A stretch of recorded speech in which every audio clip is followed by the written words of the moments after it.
এই সময় লাইভে আমি রয়েছি প্রীতিশ বন্দ্যোপাধ্যায় এবং আমার সঙ্গে রয়েছে আমার ক্যামেরা পার্সন কিশোর মুখোপাধ্যায়। আমি এখন রয়েছি দাঁতন বিধানসভা কেন্দ্রে।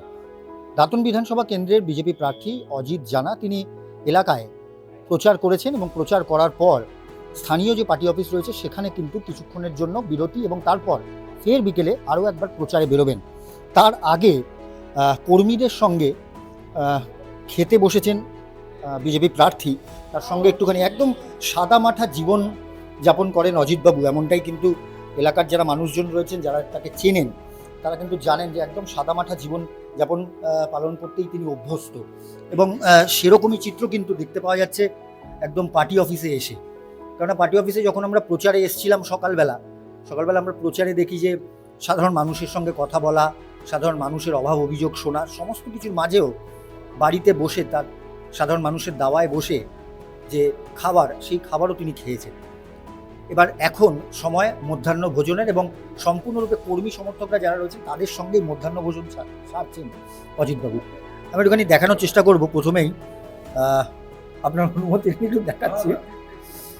একদম আলু ভাজা রয়েছে, উচ্ছে ভাজা রয়েছে এবং তার সঙ্গে কাঁচকলা ভাজা এবং একটু আচার, ভাত অল্প। আপনি কি মানে কমই খান, মানে নাকি নির্বাচনের রোদের গরমে? না, আমি কম খাই আর নিরামিষ খাই, আর যেটা সাধারণ খাবার আমি পছন্দ করি সেটাই আজকে আমার জন্য বানিয়েছিল। বাকিরা সব খায়, মাছ মাংস ডিম সবই খায়, কিন্তু আমি খুব নিরামিষই খাই, পছন্দ করি। কর্মীদের সঙ্গে খেতে বসেছেন? হ্যাঁ, ভালো। এরা তো সব আমাদের, এরা তো আমার এই মণ্ডলের সভাপতি, এই আমাদের যে নির্বাচনী কমিটি আছে তার সদস্য, বোন আমাদের এখানকার মণ্ডল সম্পাদিকা আছে, তো এরা সব নিজেরাই বসে। আমি RSS এর কার্যকর্তা, RSS স্বয়ংসেবক। এই সাদামাটা জীবনযাপন করা বা সকলের সঙ্গে বসে খাওয়া, এটা আমাদের সঙ্গ থেকে শিখিয়েছে আমাকে। দাঁতনও তো মেদিনীপুরের মধ্যেই পড়ছে, তো সেটার মধ্যে কি আপনি কোনো রকম পরিবর্তন আনার কোনো রকম? করেছি।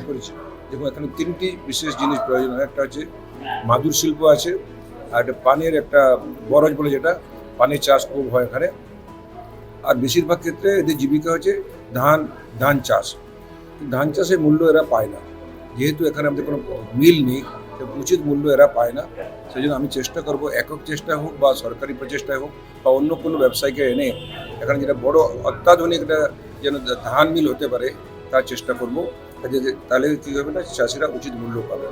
পানের জন্য যদি কিছু সংরক্ষণের ব্যবস্থা যদি থাকে, বৈজ্ঞানিক উপায়ে সে সংরক্ষণের ব্যবস্থা করব। পানকে ভাটিতে নিয়ে গিয়ে ওটাকে পাকায়, এটা একটু ভ্যালুয়েটেড হয়, তো সেই পানটা অনেক দিন থাকে, খারাপ হয় না, সেটা বাইরের রাজ্যে বা বিদেশেও ওটা রপ্তানি করা যায়, সে ব্যাপারেও ভেবেছি আমি। তো এগুলো অনেকগুলো কোল্ড স্টোরেজ কিছু করে যাতে চাষিদের জীবনমান উন্নত হয়, আর্থিক সহযোগিতা হয়, ছেলেমেয়েরা ভালো করে পড়াশোনা করতে পারে, যদি ভালো খেতে পারে, তার চেষ্টা করব।